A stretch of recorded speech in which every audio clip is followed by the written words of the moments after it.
प्रणाम गुरुजी। हम अज्ञानी हैं, हमें सद्गुरु की प्राप्ति कैसे होगी, इस बारे में हमारा मार्गदर्शन करें। सबसे पहले बात तो ये है कि शिष्य अज्ञानी है, सद्गुरु श्रोत्रिय ब्रह्मनिष्ठ गुरु है, तो कभी भी अंधकार प्रकाश को खोज नहीं सकता। यहाँ तो अंधकार प्रकाश में ही हो जाएगा, और यहाँ तो अंधकार से वो खोजने जाएगा तो अंधकार में ही फंस जाएगा। और दूसरी बात कि शिष्य यदि लौकिक जगत में सद्गुरु की खोज करेगा तो उसको असत गुरु ही मिल सकते हैं, क्योंकि उसकी मांग ही असत है। तो जब तक हम असत संसार का सुख प्राप्त करना चाहते हैं और असत की जिज्ञासा से कोई महापुरुष की शरण में जाएंगे तो असत गुरु तो आपको मिल ही जाएगा। भोग विलास का मार्गदर्शन भी वो कर देंगे, उससे आप प्रभावित भी हो जाएंगे और शायद आप उनके शिष्य भी बन जाएंगे। लेकिन जो चीज़ बनती है ना वो बिगड़ती भी है, और जो प्रकट होती है वो शाश्वत रहती है। तो साधक को सत स्वरूप परमात्मा की जब जिज्ञासा होती है तब उनको सद्गुरु की प्राप्ति होती है। और वो सद्गुरु खोजने का विषय नहीं है, बनाने का विषय नहीं है।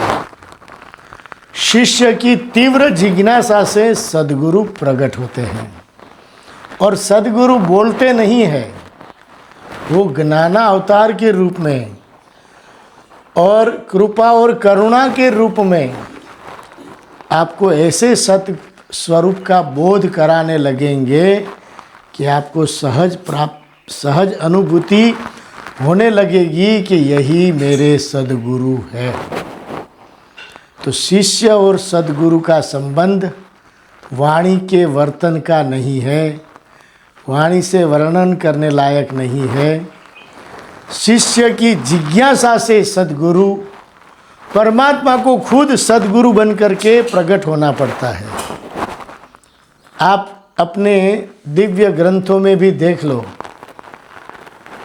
अर्जुन ने दूसरे अध्याय में 7वें श्लोक में जब सत श्रेय की प्राप्ति की जिज्ञासा की तो जो उनके सखा थे वही सद्गुरु के रूप में प्रकट हो गए। अर्जुन ने क्या गाया? कार्पण्य दोषोपहत स्वभावः पृच्छामि त्वां धर्म सम्मूढचेता यश्रेयस्यात् निश्चितं ब्रूहि तन्मे शिष्यस्तेऽहं साधिमां त्वां प्रपन्नम्। अर्जुन के हृदय में श्रेय की मांग बढ़ गई, धर्म का सम्मोह हो गया, धर्म और अधर्म को पहचान नहीं सके, और धर्म जिज्ञासा से श्रेय की प्राप्ति के लिए भगवान की शरण में उसने अपना सहज शिष्यत्व रख दिया। तो भगवान उनके सखा थे, उसकी बुआ के पुत्र थे, तो भी सद्गुरु के रूप में प्रकट हो गए।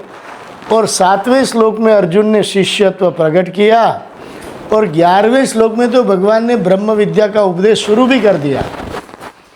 अशोच्यानन्वशोचस्त्वं प्रज्ञावादांश्च भाससे गतासु न गतासुंश्च नानुशोचन्ति पंडिताः।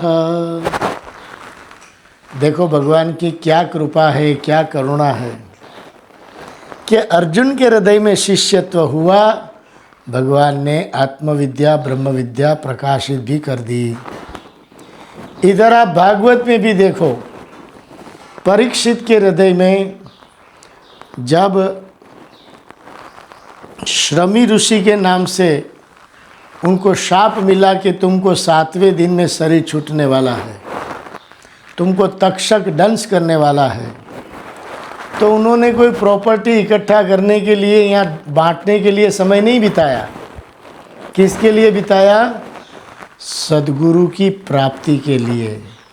उन्होंने पायोपवेश धारण करते हुए गंगा तट पे गए और देखो वहाँ सहज ऋषि मुनि भी प्रकट हो गए।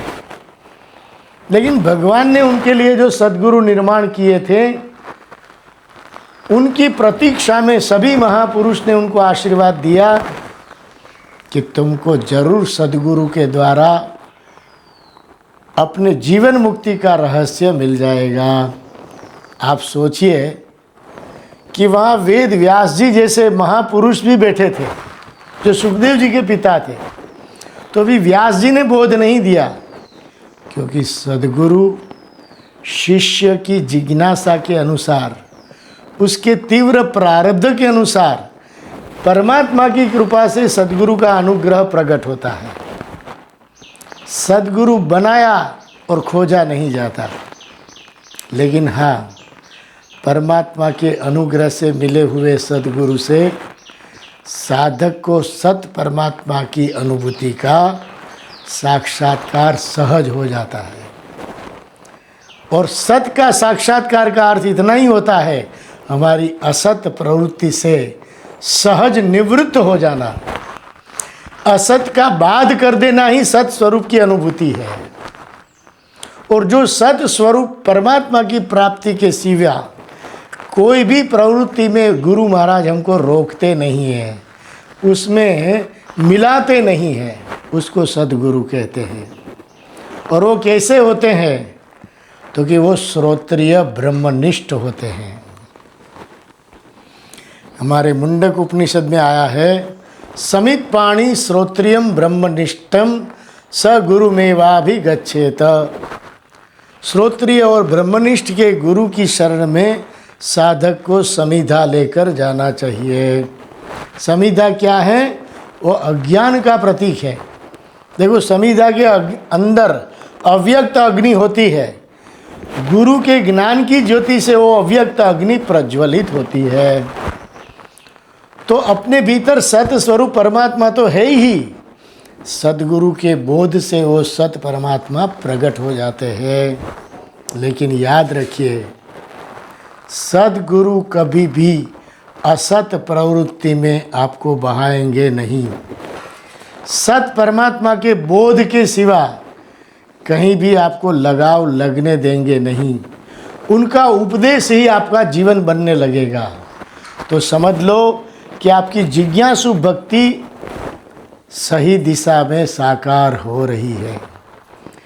ऐसे सद्गुरु की प्राप्ति के लिए हमें भागवत के द्वारा, गीता जी के द्वारा ये बोध ग्रहण करना चाहिए कि मैं परिपक्व शिष्य बनूं, जिज्ञासु बनूं, तो मेरे जीवन में सद्गुरु परमात्मा स्वयं बन करके हमारे जीवन में प्रकट हो जाएंगे और हमारी असत प्रवृत्ति से निवृत्ति दिला देंगे और हमको सत स्वरूप परमात्मा का बोध देने के बाद संसार को निरस करते हुए हमको परमात्मा में सहरसता का अनुभव करा देंगे।